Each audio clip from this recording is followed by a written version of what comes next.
That's right. The winner gets to go through the finals, gets spanked by Marine Lord. Wait a second. That's not how that works anymore. Marine Lord isn't guaranteed to be #1. We've got plenty of good competitors. Two pristine ones on our screen here, fighting tooth and nail as we hop into Lippany. And it seems fitting that we've got a forest here, Lidakor, because this is the battle of the jungle. Camels versus elephants. Who will come out ahead and who will call me out for saying that camels exist in jungles? I will be the one. Like, you know, they are the ships of the desert, not the ships of the jungle for a reason. And look at that map spawn. Double cliffs. Uh, This is actually looking like Lippany, not Dry Arabia Lippany. I'm glad that the right side isn't blocked off by trees. I've seen that before, and it makes me want to break the keyboard that it somehow gets counted as Lippany. But this one is at least fair to both players for the most. Like, there's some slight advantages you could identify. Like, Wham, in theory, has a more defendable base, but that shouldn't matter as much as the other way. The fact that B doesn't have his defendable base. Look at the front of his base. It's all open, and all of his resources are exposed forward of his starting TC. Minus the berries, but everything else, gold, wood, stone. I mean, easy target for Wham. You're saying berries, but take a look at the secondary berry patches. Sure thing his starting berries are not, but the other berry patches, all the berry patches that he wants to work into once he gets to Feudal Age or Castle Age, those are also very much exposed. And so are his hunts, or at least one of them to the left side. The one on the right side is actually very far away, at a relatively safe spot. But access to food could also be a source of concern here. I think it like goes both ways though, because it's not just for B, it's for Wham. Like everything is midfield, so I'm kind of content with the berries. I think we highlighted this before, is that we have specific seeds for specific matchups as well, and I'd imagine that this was something that our admins were looking at, like when they were trying to siphon through them, that seemed fair. Because there's one thing that comes to your mind straight away when you say Deli or Bassids, it is berries, and in that department, I think they both now have great meaning behind aggression because it gets them the food access that will propel the war machine. And someone else is going to propel the war machine is the fact that if you look at the way those cliffs are facing, I think Wham got a slight advantage in terms of posturing for sacred sites. He's I got beg easy to access to differ. two of them. I beg to differ Really? because we got baited over here, ladies and gentlemen. The colors are wrong. Vam is playing Oh, in red, and B is the the blue hell? player. It's difficult to spot because both Oh, wait, I was civilizations are talking berry about the blue. civs. But yeah, there No, we no, I go. was talking about the blue. I was talking about But the blue for like the blues. Oh, wait, no, you're right. Yeah, yeah, we are being fully baited. Blue is not a Bassids at all. There we go. no, All not right, yet. now to No, not reassess yet. this. Wait, wait. Wait for it. Okay, there we go. Thank you. There we go. Right, now we can just rewind everything we said and start again. Because this time around, now look at these resources. Stone is still exposed, but gold is safe for B, so it's not as bad, and he has the defensive tree line. So this actually looks a lot better for the Abbasis with this generation. Yeah, those There you go. defensive That tree lines was the help a lot. reassessment. The Stone is on the reassessment front was though. literally me. That's true. But Like it's in that a choke stone is point. very much exposed. That's your concern. You don't even have a backup stone. So like options are somewhat limited here for the Abbasids. With such a stone, you can't really think about going for a double TC play without getting any army on the field first. Keep in mind that it is in a choke point though, Lidakor, so you can wall it off or you can block it off using your spears. Superior spears, in fact, because you have phalanx. And let's be real here, yeah, you're up against the Abbasis, you might be tempted to get archers, but every Delhi player wants to use their food optimally, which is why they always go for horsemen and spears. Looks like we do have a stone mining operation beginning over here for B. Vam is going to spot this immediately. And now the question becomes whether B is just going to commit to this and say, okay, my opponent spotted this, I need to change up my game plan, I'm gonna bail on this. For now, he's only mining stone with 2, which still could be just for weapon emplacements in the future. But if he commits more villagers, it's going to be obvious for Vam that his opponent is gonna try playing multi-TC. Usually this is multi-TC, that as you can see, the whole idea is you start building more villages and pushing the stone line, so you get optimal timing with the wood gathered and the stone gathered. My issue right now, as I see this game playing out, is that you only built 1 scout. You got very limited sheep if you're B, and we just talked about how all the berries are postured aggressively. So you're going to have to expand forward. You can't just turtle up. And if you'd gone for a second scout and got 6, 7, maybe 8 more sheep, you could have stayed in your own base and refused to come out for longer. Yeah, that's a good point indeed. And seeing the double TC play here from Vam, or from B rather, Vam knows that he needs to play this one aggressively. And as you said, it's only one scout, limited amount of food right now available for B. So if Vam is able to ensure that B cannot secure a ton of food in the next few minutes, possibly with a town center drop on one of those food sources, it's going to be difficult for B to set himself up long term with a sufficient and reasonable food economy. Another thing to consider is like Wham. We talked about these sacred sites. One thing that does balance it out a little bit more in the central sacred site is the stealth forest location. He can more easily gain access to that and lock it in. And by doing so, he'll give himself like a good choke point to flood into the sacred site from. In somewhere where he can also ambush the Abbasids. By the way, Abbasids going very early on to those camels we talked about. Good solution. You have to have them. You know you're going to be up against horsemen. And if the spears do come out from Wham as well, that's also something you get bonus damage against. Indeed, but you need to ensure you keep those guys alive, because right now there is no front line in front of them. So you gotta be really careful not to get one of your precious camels surrounded by the horsemen, because these bad boys are, number one, they're pricey. Number two, they take a tremendous amount of time to train. So every single camel lost is a big punch in the face for B. Absolutely. And it's that case of when you're up against the horsemen, instead of losing 20% damage because of the camel on ease, they're technically only losing 10% because of the bonus damage they get against you. Indeed, and that bonus damage does not get debuffed, so those horsemen, they can still take good engagements against the camel archers. For now, it's a very defensive game from B. Has enough stone for a second town center, lacking wood because he had to add a barracks first. No food archers though for Vamps, he's just only going for horsemen for the time being. Yeah, because if you go into spears, like we just said, you're counted out by camel archers, right? You could go into archers, but you need to see proof of concept there. It looks like he's finally setting up the spears, a little bit delayed, but their goal isn't to fight, their goal is to wall. We're on Lipany, and what we've seen Lipany like this turn into is choke point control. He's going to wall the northern side, probably southern as well, then create a funnel point where B won't be able to dictate pace or approach with these camel archers.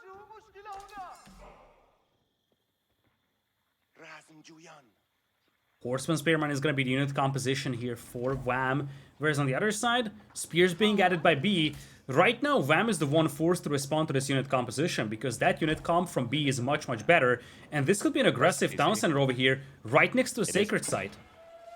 Yep, we've been seeing this a lot more against the Delhi, people trying to block it out while getting gains, and he will get gains, because look what's right next to that town center. Beautiful DC spot. Delicious berries. It's risky. We have seen players dying with a forward town center to a Delhi opponent because these town centers are much more fragile than the starting town center. This being said, you're going to get that double benefit, as you pointed out.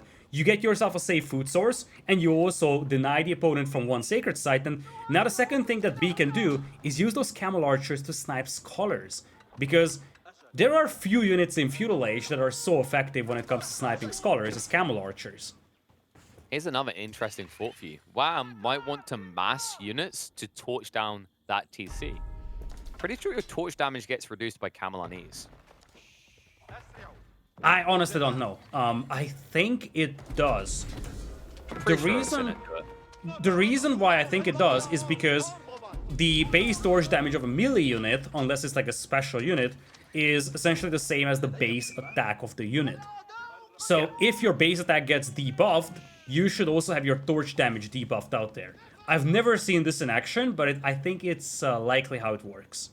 I'm pretty sure it's the way it works. It's just, it gets confusing in your brain when you're logging those details, because one interesting interaction or weird interaction is, for example, the English, they have the attack speed buff, don't they? But that doesn't affect torch attack speed. So it's like, there's very weird dynamics there in the fact that auras will affect damage, but they won't affect attack speeds. It's very weird. Exactly, it's gonna get even weirder once we get to the patch where suddenly torch is not even something that units will use against siege weapons. So torch mechanics still a little wacky, and it will likely remain that way for some more time. Mechanics confusing and unexplained? I played Dota for years, I'm used to this.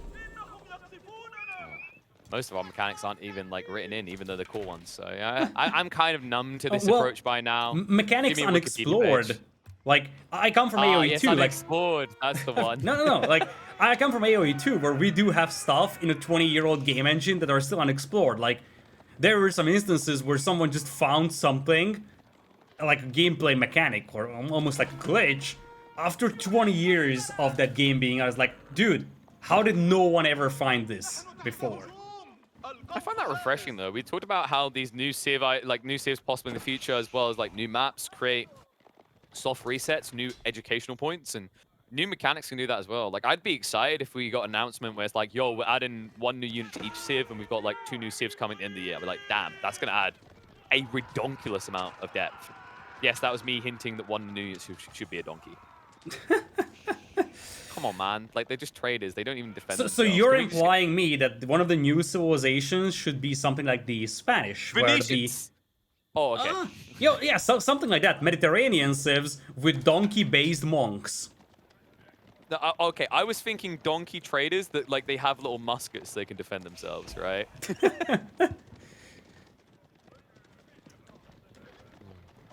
But no donkeys here. Just a lot of horses. The wars and are right there. camels.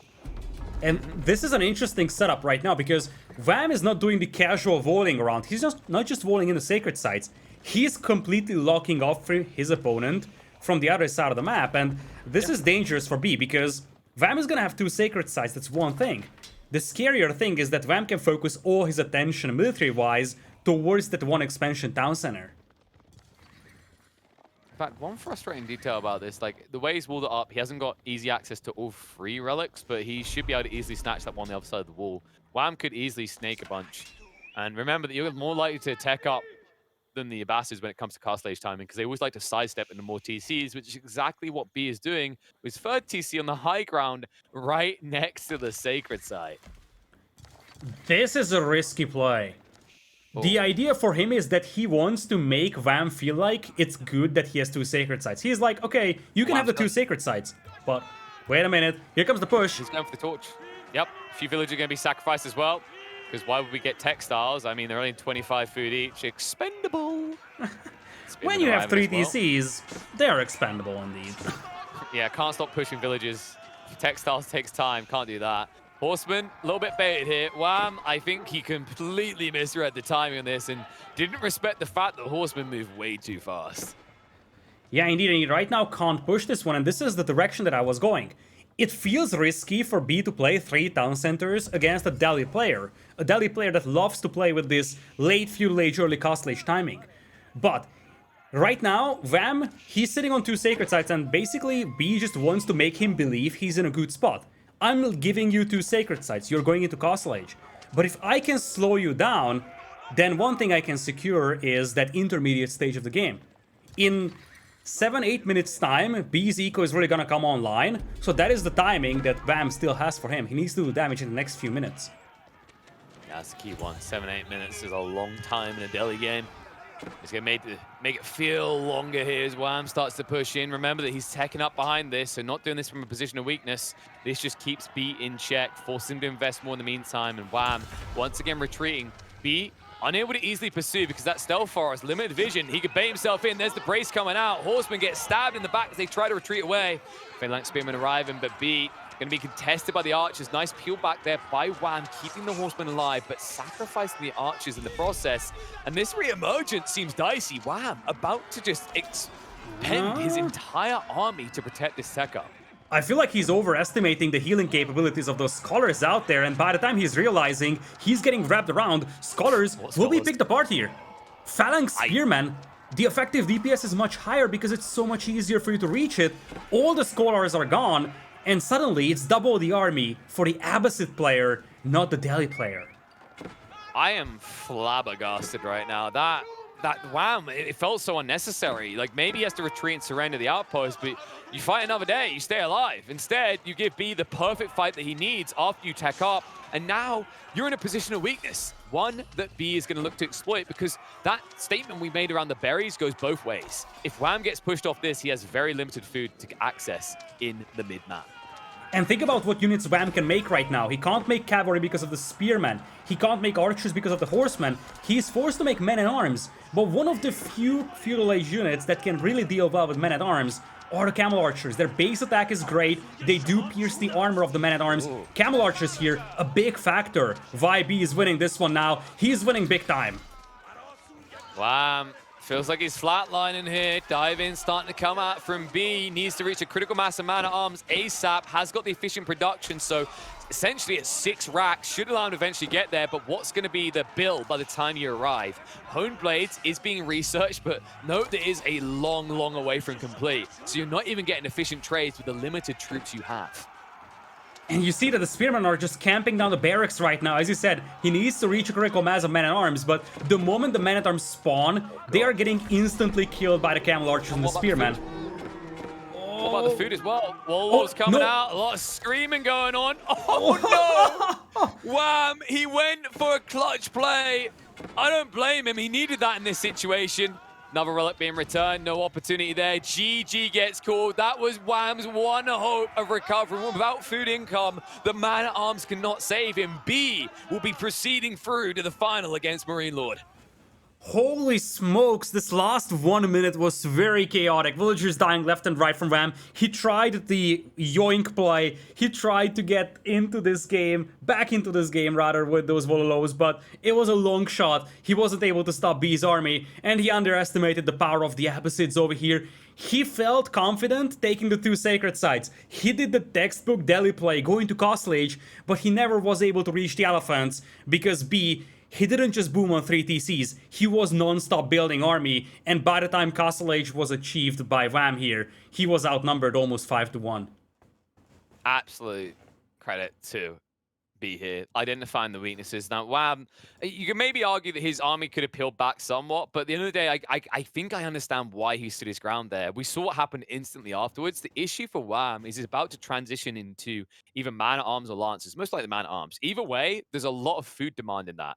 And you already stated the state of the map, right? It's like you have your berry reserve and then everything is full to your base.